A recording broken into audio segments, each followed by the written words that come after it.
Good morning students, hope you all are fine.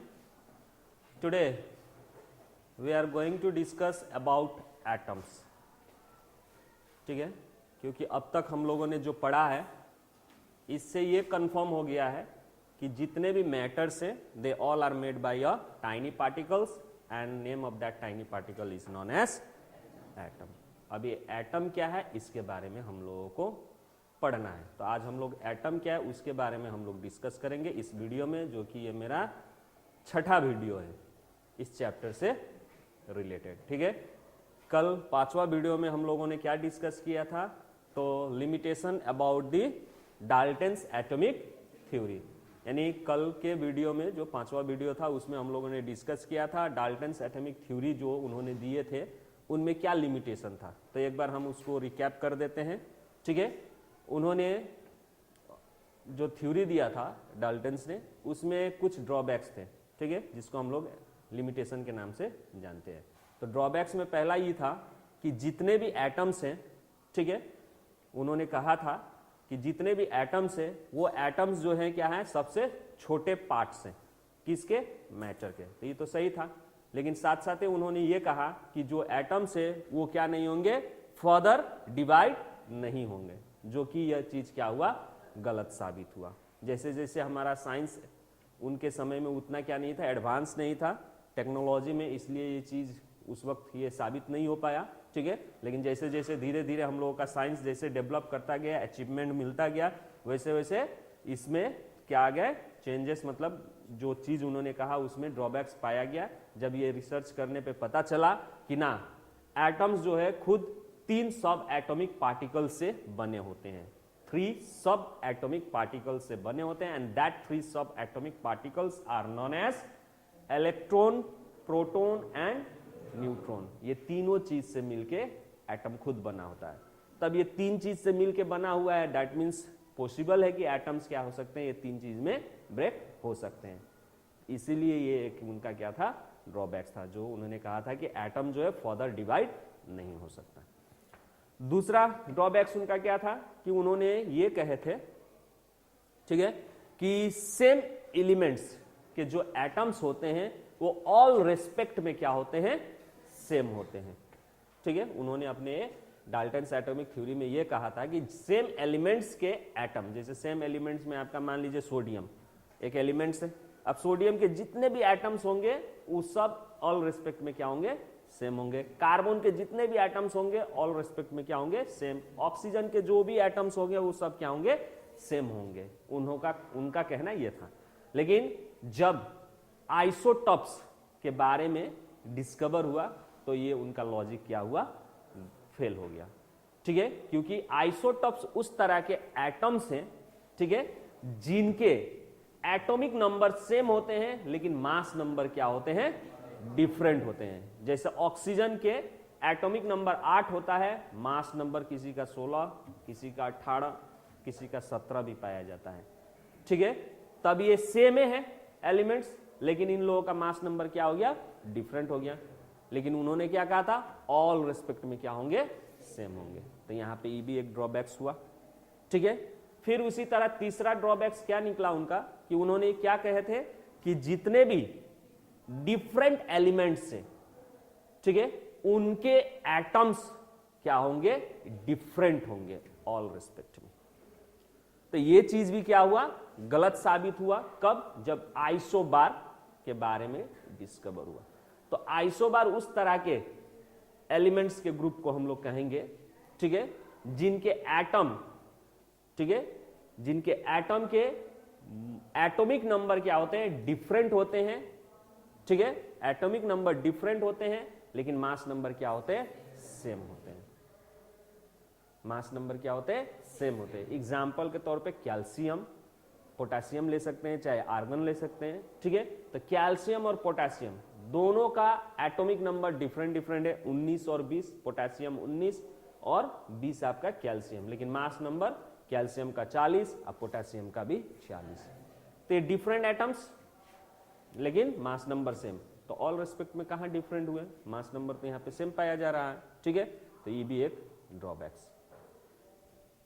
तीसरा उनका drawbacks ये था चौथा, ठीक है, कि जब भी कोई डिफरेंट एलिमेंट्स, चाहे सेम एलिमेंट्स कंबाइन होके क्या बनते हैं, कंपाउंड बनते हैं, तो वो हमेशा सिंपल रेशियो में क्या करते हैं, कंबाइन होते हैं।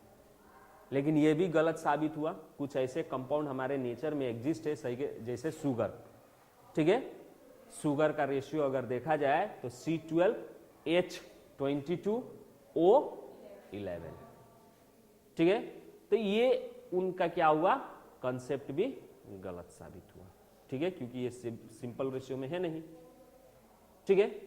पांचवा उनका ड्रॉबैक्स क्या निकला कि उन्होंने कहा था कि सेम एलिमेंट से जो भी कंबाइन होकर कंपाउंड बनेंगे वो ऑल मतलब प्रॉपर्टी में क्या होंगे, सेम होंगे, प्रॉपर्टी में क्या होंगे, सेम होंगे।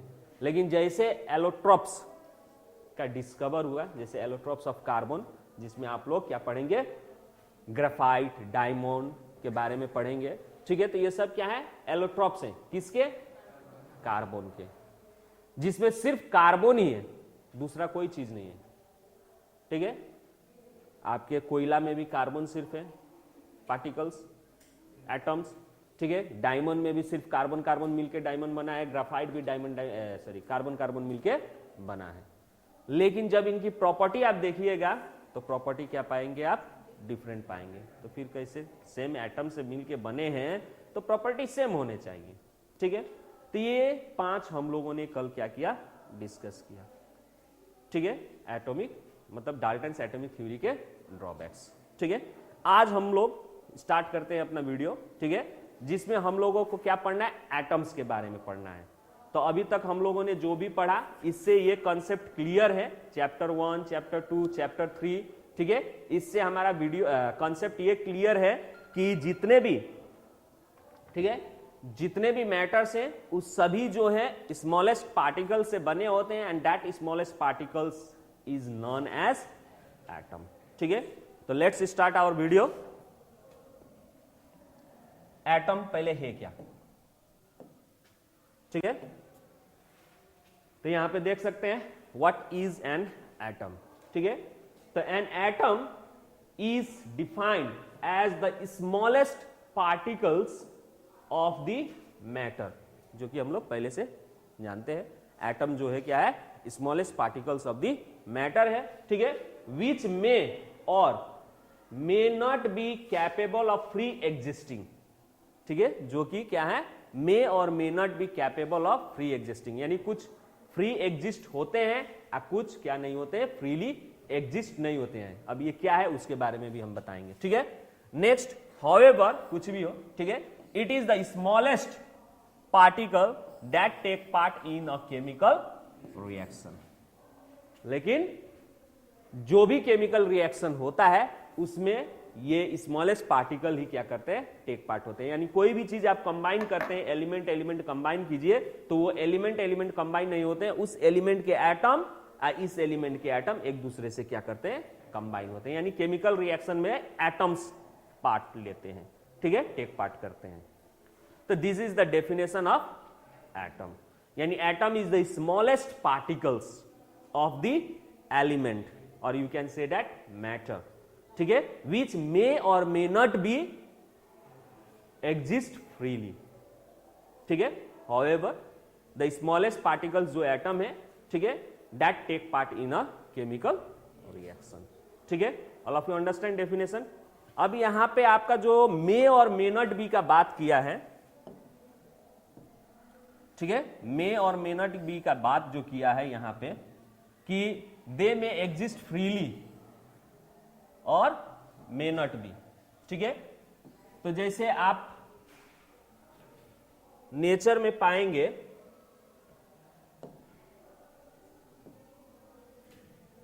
कुछ ऐसे नेचर में एलिमेंट हैं जिनके एटम जो है फ्रीली होते हैं, एग्जिस्ट करते हैं। तो आप लोगों ने एटम के बारे में शुरुआत किया है, ठीक है, उसके बारे में पूरा आप लोग को जानकारी नहीं है। लेकिन जब आप लोग एटम के पूरे एटम के बारे में, जो कि अभी तक 118 एलिमेंट्स क्या हो चुके हैं, पाए जा चुके हैं, जब ये डाल्टन्स ने एटम के बारे में बोला था लगभग 18 सेंचुरी के समय में, उस वक्त सिर्फ 36 एटम ही पाए गए थे जिनका उन्होंने सिंबल, अभी हम लोग पढ़ेंगे कि सिंबल में किस तरह से उन्होंने उसको क्या किया था, डिनोटेट किया था। ठीक है, तो डाल्टन्स के समय में सिर्फ अभी कितने पाए गए थे, 36, लेकिन नाउ अ डे अभी तक आपके 118-19 एलिमेंट्स क्या हो चुके हैं, डिस्कवर हो चुके हैं। ठीक है, तो अब ये जितने एलिमेंट्स हैं, ठीक है, इसमें से आप लोग पढ़ेंगे कि कुछ एलिमेंट्स जो होते हैं नोबल एलिमेंट्स कहा जाता है, नोबल, ठीक है, एलिमेंट कहा जाता है, जिसको नोबल गैस के नाम से जाना जाता है। ठीक है, जिसको क्या जाना जाता है, नोबल गैस। यानी जैसे पीरियोडिक टेबल में आप लोग देखिएगा, ठीक है, लास्ट ग्रुप में होता है आपका हीलियम, नियॉन, आर्गन, क्रिप्टन। ठीक है, ये सब एलिमेंट्स जो है, ये सभी एलिमेंट्स नोबल गैस है। ठीक है, नोबल गैस है। ठीक है, ये नोबल गैस है। इनके जो एटम्स होते हैं, ये एटम्स क्या होते हैं, फ्रीली एग्जिस्ट करते हैं नेचर में, यानी ये एटम के रूप में नेचर में पाए जाते हैं। इनको छोड़ के जितने भी एलिमेंट्स होते हैं वो नेचर में क्या नहीं होते हैं, फ्रीली एग्जिस्ट नहीं होते हैं। ठीक है, वो फ्रीली एग्जिस्ट नहीं होते हैं, वो किसी ना किसी से कंबाइंड फॉर्म में ही पाएंगे।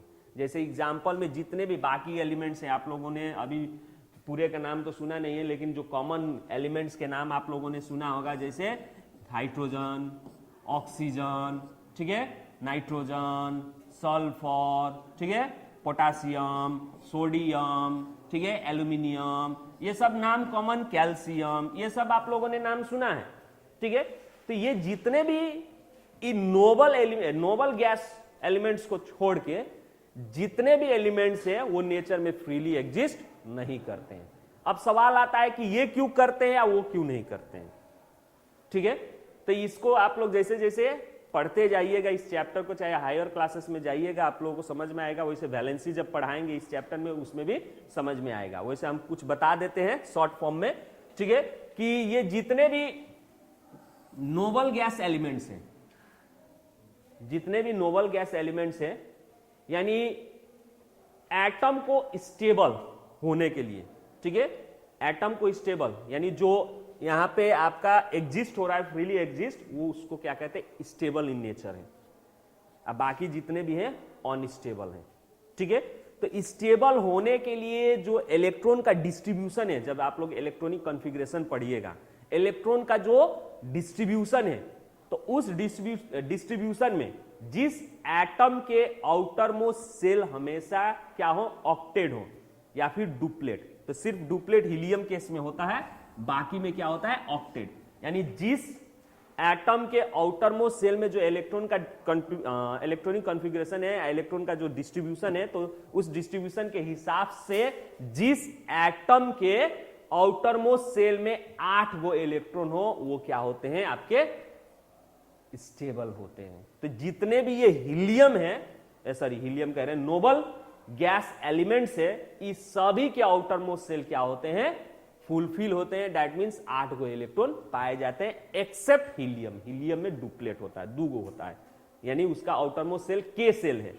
अब बाकी सभी का सेल के एल एम जो भी है, अब उसको डिस्ट्रीब्यूट करने पे उनका आउटर मोस्ट सेल क्या होता है, 8 इलेक्ट्रॉन से फुलफिल होता है।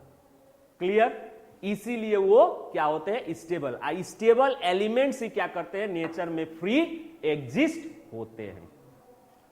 जो भी एलिमेंट्स स्टेबल नहीं है, उस तरह के एलिमेंट्स को अनस्टेबल कहते हैं, और वो नेचर में क्या होते हैं, फ्रीली एग्जिस्ट नहीं होते हैं।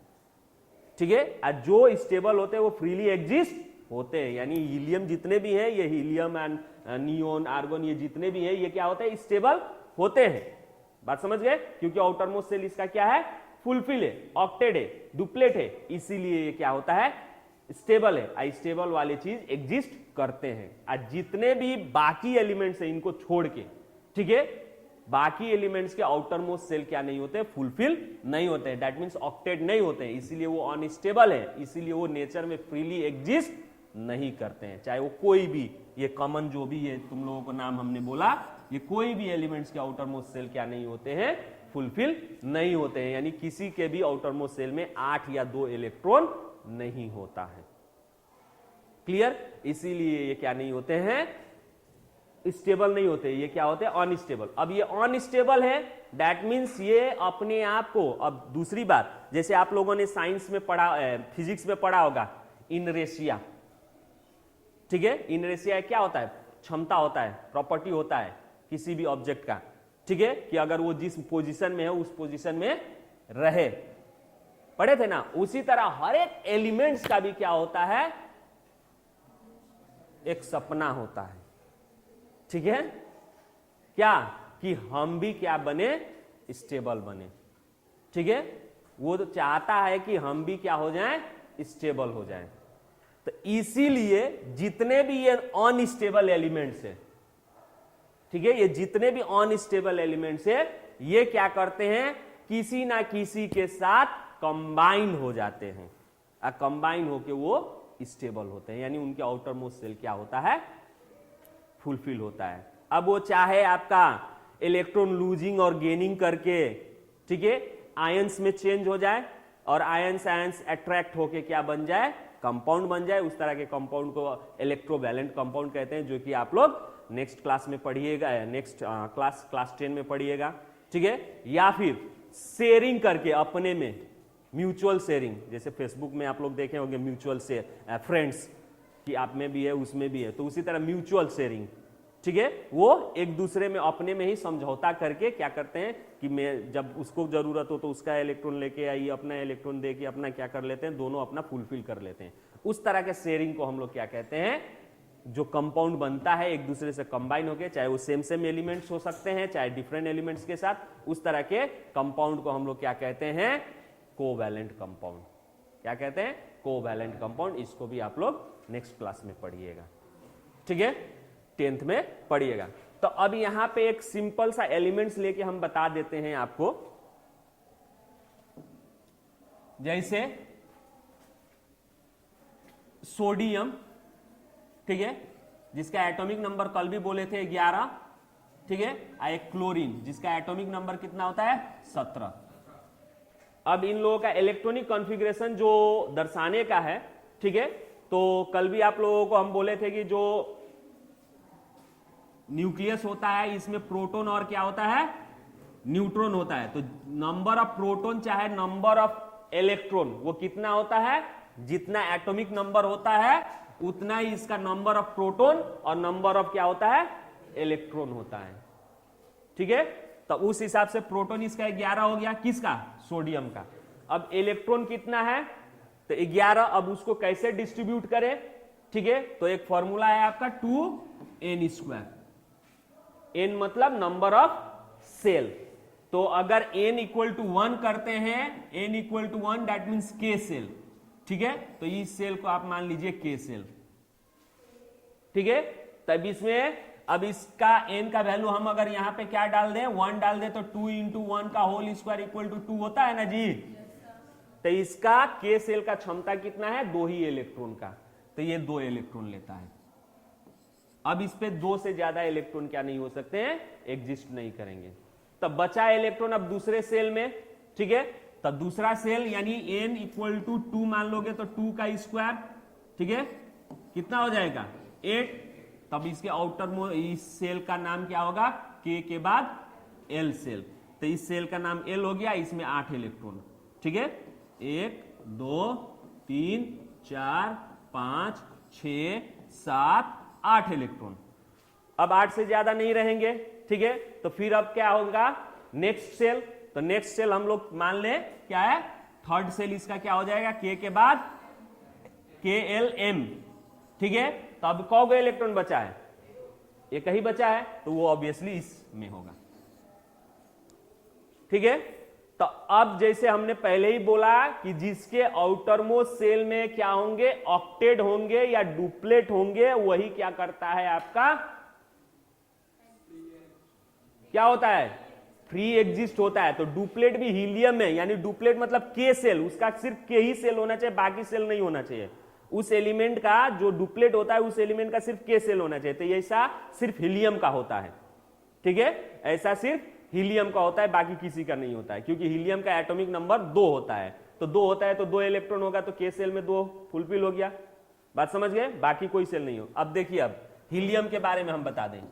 हीलियम, तो हीलियम का एटॉमिक नंबर होता है 2, ठीक है। तब इसका नंबर ऑफ इलेक्ट्रॉन 2 और नंबर ऑफ प्रोटॉन 2। तो मान लीजिए कि न्यूक्लियस में आपका प्रोटॉन 2 हो गया।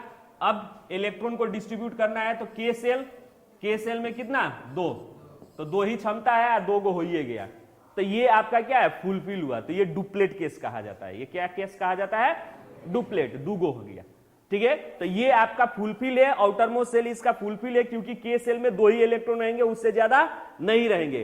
तो ये फुलफिल है, इसीलिए ये क्या है? आपका स्टेबल है, आइए फ्री एग्जिस्ट करेगा, ठीक है। अब आपका एक नेक्स्ट बता दे, हीलियम। जैसे आप आ जाइए हीलियम। हीलियम भी आपका नोबल गैस है, जिसका एटॉमिक नंबर कितना होता है? 10। हीलियम का एटॉमिक नंबर कितना होता है? 10। अब इसका 10 गो इलेक्ट्रॉन होगा, तो पहला सेल क्या होगा इसका? के सेल, जिसमें कितने इलेक्ट्रॉन होंगे? 2 इलेक्ट्रॉन होंगे। उसके बाद से दूसरा सेल आएगा जिसको एल, उसमें कितना इलेक्ट्रॉन आएंगे? 8 इलेक्ट्रॉन। तो 1 2 3 4 5 6 7 8 10 इलेक्ट्रॉन हो गए। अब तो कोई इलेक्ट्रॉन नहीं है, तो आउटर मोस्ट सेल में 8 इलेक्ट्रॉन हो गया, ऑक्टेट फॉर्म में है। यानी स्टेबल होने के लिए उसका आउटर मोस्ट सेल में 8 इलेक्ट्रॉन होना है, चाहे वो कोई भी सेल हो, सिवाय के को छोड़ के। के को छोड़ के बाकी कोई भी सेल हो, उसमें 8 इलेक्ट्रॉन रहेगा, तो समझिए कि वो क्या है? स्टेबल है। वो क्या है? स्टेबल है, ठीक है। तो यहां पे अब आपका हीलियम क्या हो गया? स्टेबल, इसीलिए फ्री एग्जिस्ट करेगा। अब वही कंपेयर कीजिए आपका सोडियम का। तो सोडियम का आउटर मोस्ट सेल में क्या है? एक ही है। अब ये स्टेबल नहीं है, ठीक है। अब दूसरा हम एक बता दें क्लोरीन का। क्लोरीन का अभी हम लोगों ने क्या पढ़ा? 17। तो के सेल में 2, एल सेल में 8, 1 2 3 4 5 6 7 8। एल के बाद एम में 7 होगा, ठीक है, क्योंकि 10 और 7 17। तो 1 2 3 4 5 6 7। अब देखिए 7 वो है, तो ये आपका ऑक्टेट हुआ? ऑक्टेट नहीं है, एगो कमी है ना, आउटर मोस्ट सेल इसका ऑक्टेट नहीं हुआ, इसीलिए ये आपका क्या नहीं है? स्टेबल नहीं है, ठीक है। अब जितने भी स्टेबल नहीं रहते हैं, वो एलिमेंट क्या करते हैं? वो एटम क्या करते हैं? अपने आप को स्टेबल बनाते हैं। अब वो बनाने का 2 तरीका है, कि तो इलेक्ट्रॉन दे के, ठीक है, या फिर इलेक्ट्रॉन लेके 8 वो बना ले। तो यही जब देने लेने का कार्य होता है, तो उस वक्त आप लोगों ने आयन के बारे में पढ़े होंगे। आयन पढ़े है ना, जिसमें कैटायन और एनायन पढ़े है ना, वो यहीं पे अराइज होता है। अब यहां क्लोरीन को देखिए। क्लोरीन को ऑक्टेट होने के लिए क्या है? 1 इलेक्ट्रॉन चाहिए, या फिर इस 7 इलेक्ट्रॉन दे दे, तो आउटर मोस्ट सेल अब उसका एल हो जाएगा, तो 8 इलेक्ट्रॉन रह गया। तो अब यहां पे भी लॉजिक है, देना और लेना, ठीक है। तो अब इसको आसान कौन पड़ेगा? क्योंकि 1 इलेक्ट्रॉन लेना चाहे देना, उसके लिए क्या चाहिए? एनर्जी की रिक्वायरमेंट होती है, जो कि नेचर से मिलना चाहिए। तो 1 इलेक्ट्रॉन लेना इसको आसान होगा कि 7 इलेक्ट्रॉन देना? ऑब्वियसली 1 इलेक्ट्रॉन लेना आसान होगा। 7 इलेक्ट्रॉन लेने के लिए, देने के लिए उसको एनर्जी की ज्यादा जरूरत पड़ेगी, जो कि नेचर में उसको नहीं मिलेगा, ठीक है। तो वो 1 इलेक्ट्रॉन लेता है। क्या करता है? वो 1 इलेक्ट्रॉन लेता है, चाहे वो किसी भी एलिमेंट्स का, ठीक है। वो 1 इलेक्ट्रॉन ले लेगा। अब 1 इलेक्ट्रॉन ले लेगा, तो इसका अब क्या हो गया? 8 हो गया ना। अब पहले ही हम बोले कि जिसका एटॉमिक नंबर क्या हो, जितना हो उतना ही नंबर ऑफ प्रोटॉन और उतना ही नंबर ऑफ इलेक्ट्रॉन, जिसके कारण इसके ऊपर कोई चार्ज नहीं होता है, क्योंकि न्यूक्लियस में अब 11 गो प्रोटॉन है, पॉजिटिव चार्ज, 17 गो, ठीक है, क्योंकि 17 इसका क्या था, एटॉमिक नंबर। तो 17 इसका क्या हो गया, प्रोटॉन था। आइए, एक इलेक्ट्रॉन लेने के पहले इलेक्ट्रॉन भी कितना था, 17 था। तो प्लस, प्रोटॉन का चार्ज प्लस होता है और इलेक्ट्रॉन का चार्ज माइनस होता है, तो वो न्यूट्रलाइज हो गया, इसीलिए चार्ज नहीं दिखा रहा था। जब इसने एक इलेक्ट्रॉन ले लिया, क्या करने के लिए, अपने को स्टेबल बनाने के लिए, क्या करने के लिए, स्टेबल बनाने के लिए। जब उसने एक इलेक्ट्रॉन ले लिया तो उस वक्त अब इसका नंबर ऑफ एगो इलेक्ट्रॉन क्या हो गया, बढ़ गया। एगो नंबर ऑफ इलेक्ट्रॉन बढ़ गया। अब एगो इलेक्ट्रॉन बढ़ गया तो एगो नेगेटिव चार्ज बढ़ जाएगा। अब वही एगो नेगेटिव चार्ज आप लोग कभी कभी देखे होंगे, Cl-। तो क्लोरीन के ऊपर एगो नेगेटिव चार्ज हो गया Cl-। इसी Cl- को क्या कहा जाता है, एनायन। यानी एनायन वो आयन है, ठीक है, जिसके एटम के ऊपर नेगेटिव चार्ज हो। अब ये जो नेगेटिव चार्जेस है ये आपका संख्या में बढ़ता घटता है। जो एलिमेंट दो गो क्या करेगा, इलेक्ट्रॉन लेगा, जैसे ऑक्सीजन। ऑक्सीजन में आप लोगों ने देखा होगा कि ऑक्सीजन के ऊपर -2 होता है, चाहे इस तरह से 2- लिखा रहता है, क्योंकि इसने अपने को स्टेबल करने के लिए 2 गो इलेक्ट्रॉन लिया। तो ये एनायन। अब सोडियम में चला जाइए। सोडियम देखिए यहां पे आउटर मोस्ट शेल में एगो इलेक्ट्रॉन है। अब इसको भी स्टेबल होने के लिए कि तो 7 गो इलेक्ट्रॉन लेगा, तब जाके इसका आउटर मोस्ट शेल एम क्या होगा, स्टेबल होगा, ठीक है, फुलफिल होगा, ऑक्टेट होगा। या ये इलेक्ट्रॉन हटा देगा तो इसका एल सेल खाली रह जाएगा। तो एल सेल ऑलरेडी 8 गो है। तब इसके लिए आसान क्या है, एगो इलेक्ट्रॉन दे देना, 7 गो इलेक्ट्रॉन नहीं ना लेगा, तो ये एगो इलेक्ट्रॉन दे देगा। दे देगा तो अब इसका एल सेल रह गया। एल सेल ऑलरेडी आपका क्या है, फुलफिल है। तब उसी तरह अब सोडियम का एटॉमिक नंबर कितना था, 11, जिसमें प्रोटॉन आपका 11 हो गया। प्रोटॉन आपका कितना हो गया, 11। इलेक्ट्रॉन देने से पहले इलेक्ट्रॉन इसका कितना था, 11, इसीलिए इसके ऊपर कोई चार्ज नहीं दिख रहा था। जब इसने एक इलेक्ट्रॉन दे दिया तब इसके पास तो 10 गो ना इलेक्ट्रॉन, अब प्रोटॉन कितना, 11 गो, तो एगो चार्ज बेसी, कौन सा, पॉजिटिव चार्ज। इसीलिए जितने भी एलिमेंट अपना इलेक्ट्रॉन देते हैं उन लोगों के एटम के ऊपर प्लस साइन होता है। तो सोडियम के ऊपर Na+ होता है क्योंकि एगो दिया, ठीक है। तो इस तरह के आयन को क्या कहते हैं हम, कैटायन। क्या कहते हैं, कैटायन, ठीक है। उसी तरह अब इसमें आपका सोडियम में जैसे कैल्शियम, तो कैल्शियम के ऊपर आप लोगों ने देखा होगा 2+, चाहे आप लोगों ने मैग्नीशियम के ऊपर देखा होगा 2+। तो ये सब कुछ उस तरह के एटम है। जैसे एल्यूमिनियम में देखे होंगे, कहीं कहीं आप लोग देखिएगा, ठीक है, तो 3+। एल्यूमिनियम 3 गो इलेक्ट्रॉन क्या करता है, लूज करता है। क्या करने के लिए, स्टेबल करने के लिए। अब आयन में चेंज हो गए, ये स्टेबल हो गए। तब यहां पे सवाल आता है कि सर तब आयन में ये चेंज हो गए, स्टेबल हो गए, तो ये किसी के साथ रिएक्ट नहीं करने चाहिए। आयन फॉर्म में भी नेचर में आपको नहीं मिलेगा, ये कंपाउंड फॉर्म में ही मिलता है। अब होता क्या है कि जब ये आपका, जैसे मान लीजिए सोडियम Na+ Cl-, तो आप लोग पढ़े हैं, आज ये चीज जानते भी है, लॉजिक भी है कि अपोजिट चार्ज अट्रैक्ट।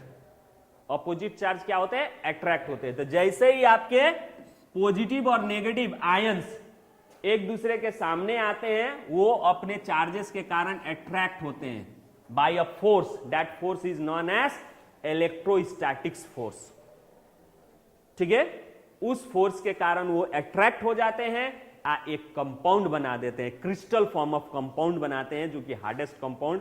तो अब ये कंपाउंड बन जाएगा तो क्या फॉर्म होगा, NaCl, ये कंपाउंड हो गया। तो नेचर में अब देखिए, जिस एलिमेंट्स के या जिस एटम के आउटर मोस्ट सेल क्या नहीं है, फुलफिल नहीं है, वो हमेशा कंपाउंड फॉर्म में ही पाओगे। तो इस तरह के कंपाउंड को हम लोग क्या कहते हैं, इलेक्ट्रो वैलेंट कंपाउंड, ठीक है। या फिर कभी कभी क्या होता है, सेम एलिमेंट्स एक दूसरे से कंबाइन होते हैं बाय शेयरिंग, ठीक है। जैसे एग्जांपल में हाइड्रोजन हमेशा H2 लिखा जाता है, ऑक्सीजन हमेशा O2 लिखा जाता है, इसलिए क्योंकि हाइड्रोजन का एटॉमिक नंबर होता है 1, तो इसके आउटर मोस्ट शेल में कौन इलेक्ट्रॉन हुआ, 1।